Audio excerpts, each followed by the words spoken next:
Alright guys, what's up? So in the last video I mentioned that we were blowing through the converter on our last pass at the track. So my plan was to try and tighten the converter up a little bit. I've read that you can use hydraulic fluid and it will tighten the converter up a couple hundred RPM. So I went ahead and picked some track fluid up. I drained the pan and added a gallon or so to top the transmission off. Then I was listening to the transmission, the converter laying up under the truck, and I started hearing some noise come from the converter. So I didn't want to take no chances. Went ahead and just pulled the transmission, and we have the converter sitting here with the input shaft, and the noises I was hearing coming from the converter, you should be able to hear that. I believe it's the fins came loose. Sometimes they break or they're not brazed well, but this converter was hot. I am going to cut this converter open, and I will show y'all what I find when we get it cut open. Alright guys, so I got the converter cut apart and as we can see on this side of the converter, a bunch of the fins have moved, and that's what was causing this converter to feel so loose and feel like it was blowing through the converter. The noise we was hearing was coming from this side of the converter. So all these fins that have been bent out of the way, this one is how they should look.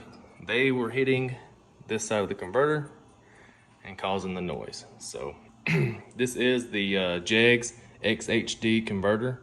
It's the third highest stall they offer in this line of converters. I really like this converter. I like the characteristics of this converter and how it's stalled and everything. I just think for a turbo car and being on the trans brake for so long and testing the trans brake, you're going to put a lot of abuse through a converter, and furnace brazing is probably not going to hold up to what I was trying to do. So I did order a converter from Circle D. It is their Pro Series converter, the 252 millimeter. I got it in a bolt together configuration, so we will be able to change the stall speed, change the stator, change the whatever we want to on it, send it back to them to do anything we want. It's supposed to be TIG welded on the fins, so none of this brazing. I think some of it's brazed, and I think a lot of it's TIG welded, so it will be a really strong converter. When that converter shows up, I will show y'all what it looks like on the inside, and we can compare it to this one. Like I said, this is the JEGS XHD converter, and I have nothing bad to say about it. I think I was just hard on it, and when you're hard on stuff, something's going to break.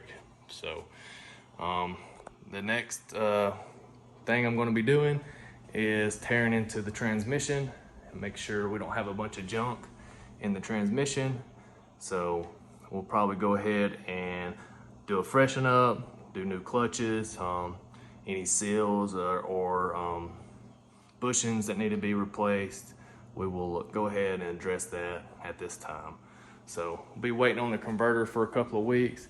It's a custom converter, so it'll take 2 or 3 weeks for it to be built.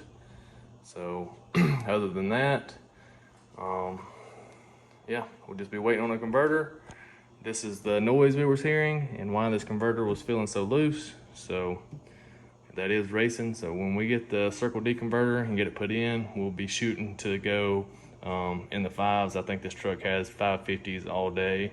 I think we can get into the 8s and the quarter, but big goal is to get deep into the 5s and make this truck competitive in some no time stuff. So I appreciate y'all watching, and stay tuned and check out the upgrades.